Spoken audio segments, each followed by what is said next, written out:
Hello there. I'm Robert Martinez, State Historian of New Mexico. This is New Mexico History in 10 minutes. France had a revolution in 1789, and what happened was there was 10 years of instability and terror after the peasants had revolted against the church, the nobility, the monarchy, and then in 1799, Napoleon Bonaparte came to power and imposed a dictatorship on France. Napoleon, like his descendant Adolf Hitler, was not happy merely having control over France. He wanted to control all of Europe, and he almost succeeded. Two things happened that were similar to what happened to Adolf Hitler in the 1930s and 1940s.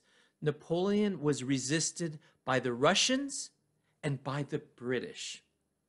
Now, Napoleon wanted to really knock the British out of the game.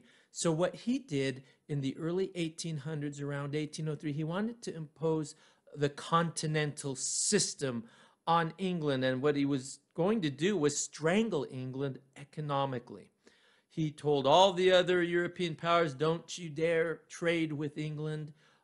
I will punish you if you do. He was quite a powerful and formidable military leader and political leader.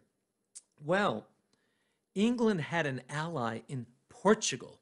Portugal kept shipping goods to England and kept that connection going. So what happens is Napoleon invaded Spain in order to get to Portugal and defeat Portugal and stop Portugal from helping England. Well, something happened on the way to Portugal.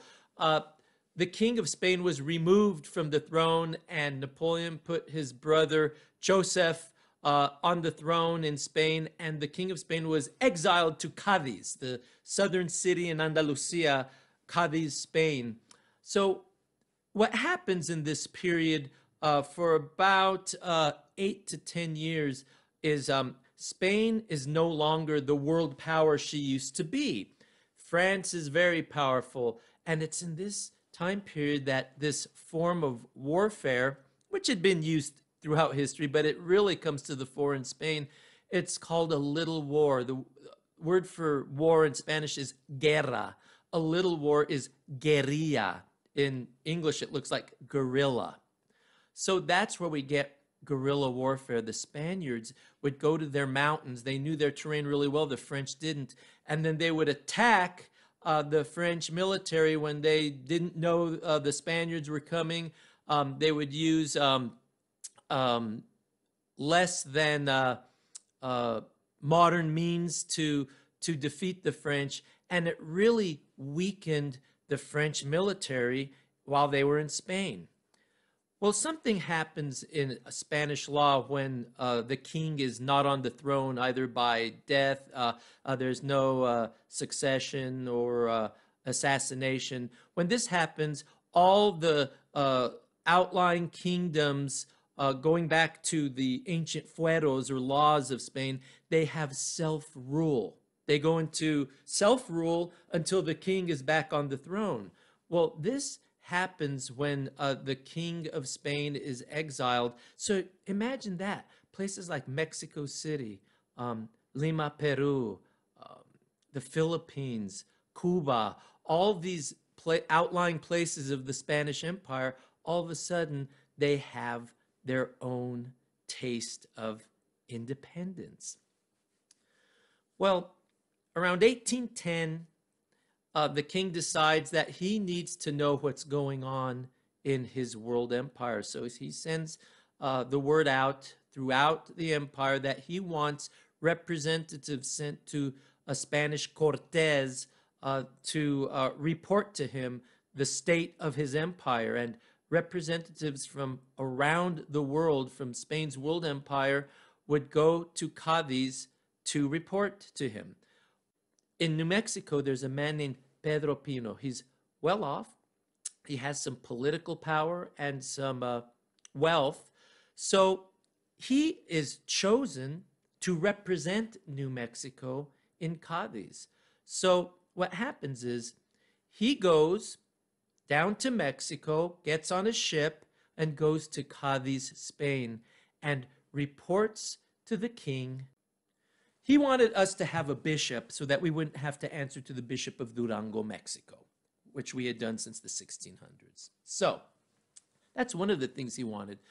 Well, in his report that has been translated and published, he also makes all kinds of observations about New Mexico's economy, about the terrain, but also the people. And what's fascinating is he makes the claim that there were no castes of African origin in New Mexico, as he had seen, obviously, in places like Mexico City, Zacatecas, and Veracruz. He said that in New Mexico, there are only Spanish and Indian people. He obviously didn't know his history, and he obviously did not have DNA at his disposal, but there obviously were people of African background in New Mexico going back centuries, and they were part of us. They just had become, well, part of us through marriage and through biology. So they were there. He just didn't see them. But what I found fascinating about his report was a comment he made about the Spanish and the Indians. And he was talking about Pueblo Indians mainly. He said, they are indistinguishable from us. We look the same.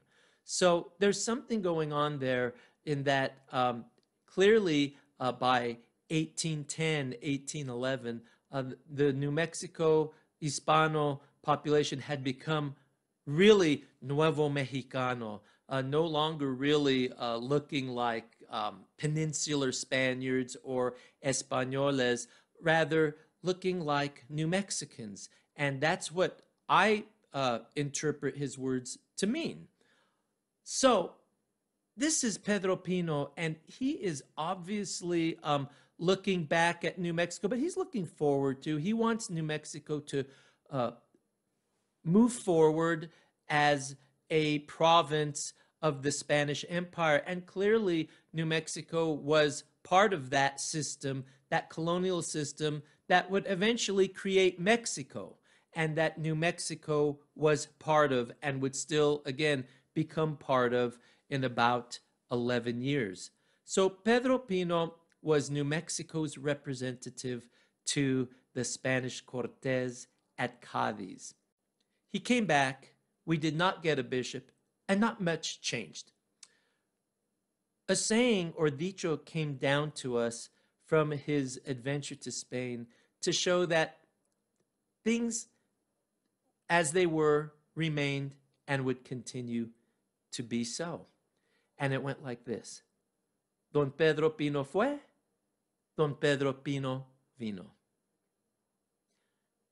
Pedro Pino went, Pedro Pino came back. And that's that.